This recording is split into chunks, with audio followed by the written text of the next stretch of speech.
Alrighty, for this project, the project of the historical figures with your own face in it instead, there's a couple things that we do need to know. One of them being fabrics, the other one being skin tones. Skin tones is an important one that we need to have. Before we get too far into it, does anyone know how would we start even making a skin tone? Does anyone know what colors we would start to use? That's all right if you don't. We're going to watch a quick video and then we'll go into demonstration before I let you up on your own to try it yourself. Now there is no audio with this video, just pay attention. He's using a white, blue, red, brown, and a yellow.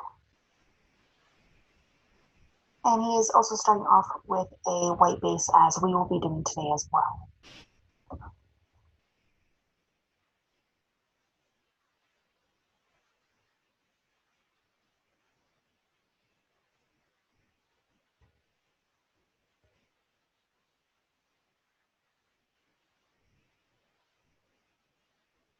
Now, if you look closely for this skin tone that he's about to place down, it is just white, yellow, and a little bit of red,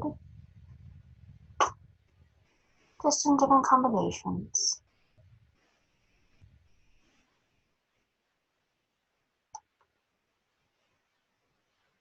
Adding a little bit of brown to darken it up just a little bit.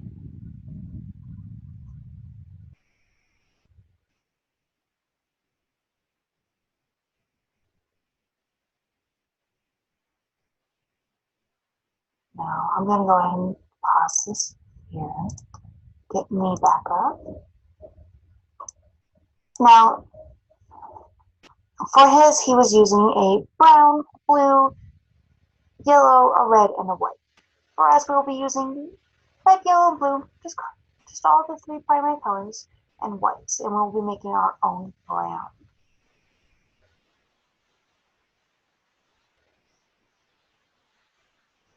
Let's go to this so you can see what we're doing.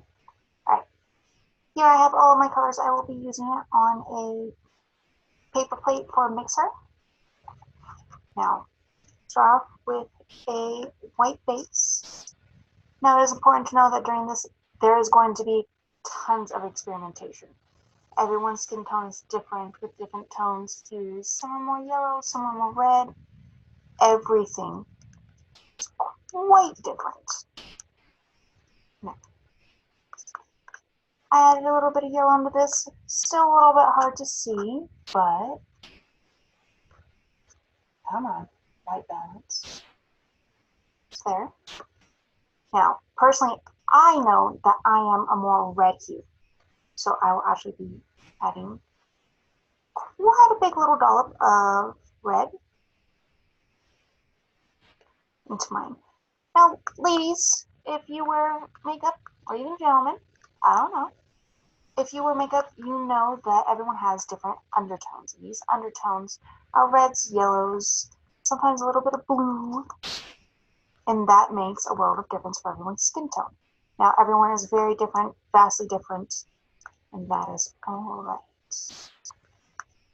Now, I have this nice, really peachy red pink, but it's too dark for my skin tone. If we kind of just put a little bit down here, that's actually a bit too red. So I'm just going to add a little bit of blue, smallest little smidge of blue. Have a little bit on. Just mix that in there. Now the blue will help kind of dull down some of that red, so it's not as vibrant in the colors. Another thing to keep in mind is this is not the only color we will be using when we're painting skin tones. This is the base layer, the single color you will add on top. Sorry, on bottom, just adding a little bit more white here to make a base. You will be adding tons of different tones and mixtures into this to get the correct colors.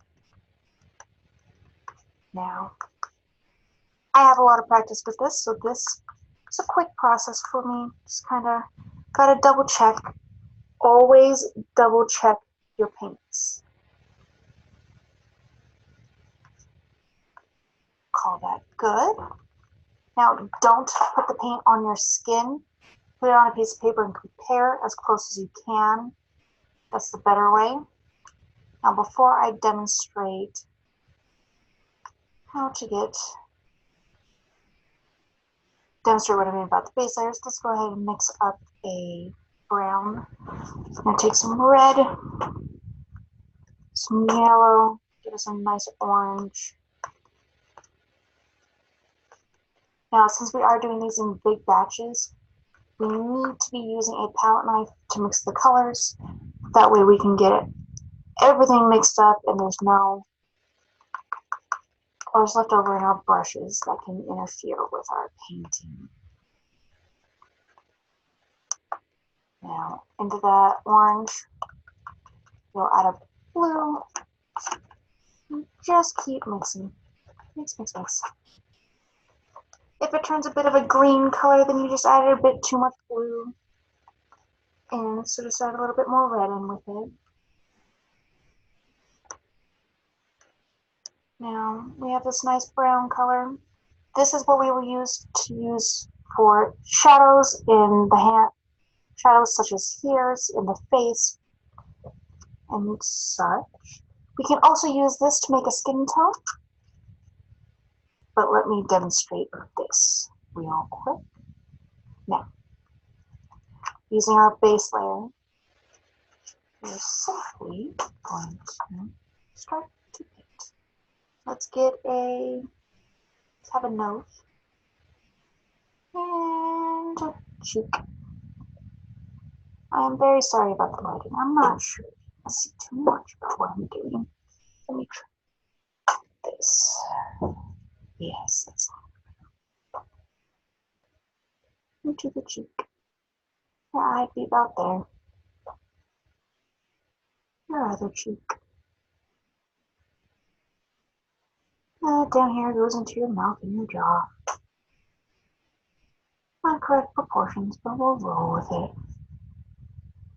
Now, I have this nice blob. Can't really see much, but I have this nice blob. Now, by adding a little bit of brown into our skin tone, I can get a shade, quite a beautiful shade of brown. And we'll put that along with the noses. All right here would be in shadow. So we do that. And a little bit more, and we'll get a nostril. Down here, lips.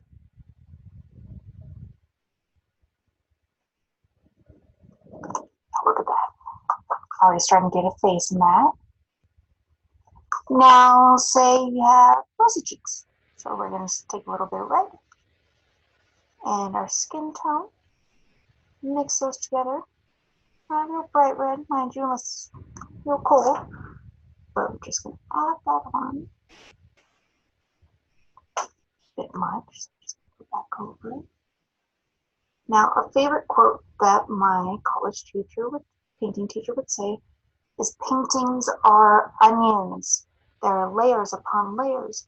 Just putting one layer down and calling it good is almost never enough. You always got to experiment. Skin tones are widely variable and changeable, and everyone is a little bit different, and that's all right. But that just means that this can get very frustrating, and I understand, and I am sorry, but I'll be able to walk around and help you as much as possible so that frustration doesn't get too much. Now, just doing a little bit. You can see we have a bit of a face there. Lips, nose, cheeks. Not too bad.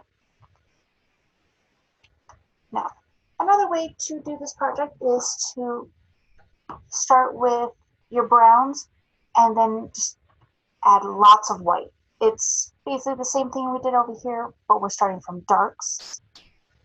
For those with darker skin tones, this may be easier. It's always easier to go darker, but if you know you're already a real dark color, it's kind of a waste of time.